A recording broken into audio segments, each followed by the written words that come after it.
You know, there are other SpongeBob episodes that we would rather see get banned, like the Splinter episode, One Coarse Meal, or the one where SpongeBob falls in love with a Krabby Patty. Ahoy, recorders and SpongeBob fans! Welcome back to my channel. I'm your host, Steven. Well, last week we got word that a Nickelodeon representative talked to IGN that 2 episodes of SpongeBob SquarePants will be pulled out of circulation. These episodes are the Mid-Life Crusacean and Kwarantined Krab, which I hope I got that right, but I want to focus more on the latter. Now, that episode of SpongeBob is, I'm not saying it's one of my favorites, but it's one of like the most memorable I watched growing up, because the first 3 seasons of SpongeBob are completely untouchable. Now, this episode is memorable for Mr. Krabs having a midlife crisis and, just wants to retain his youth. Like, that's a lot of us at this point in our lives that grew up with watching SpongeBob. Like, maybe rewatching the show just helps you feel young again. Later in the Krusty Krab, when Mr. Krabs overhears SpongeBob and Patrick's boys' night plans, he wants to go out with them and they hope to recapture his youth, but it doesn't go the way he wants. Are you feeling it now, Mr. Krabs? Are you feeling it now, Mr. Krabs?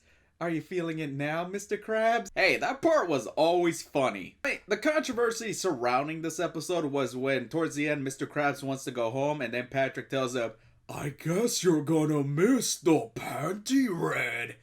What? I guess you're gonna miss the Panty Raid. You're talking about girls, right? Girls? Oh, yeah. Like, okay, I admit, I always felt like that whole moment felt like really out of character for SpongeBob and Patrick, especially like the first 3 season era, like when the characters feel like the most mature compared to later in seasons where they started dumbing it down for the younger kids.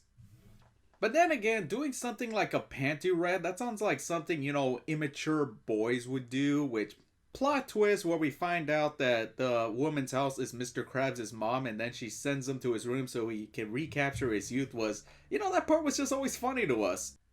Alright, going back to IGN and Nickelodeon, where IGN asked the rep or what made Nickelodeon to go with the decision, they said, no comment, we don't see these episodes as being kid appropriate. Then why the fuck did you approve Steven Hillenburg and his team to do it in the first place?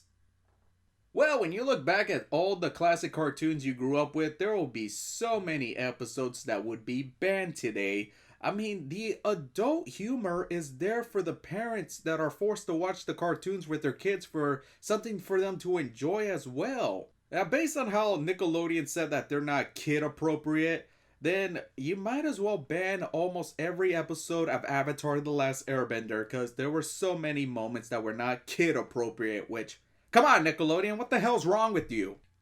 I'm a guy, I can't speak for women who feel their privacy is violated for these kind of actions. Here's a personal anecdote. My older sister would tell me that my mom's boyfriend would steal her panties from the dryer machine because he is one perverted motherfucker.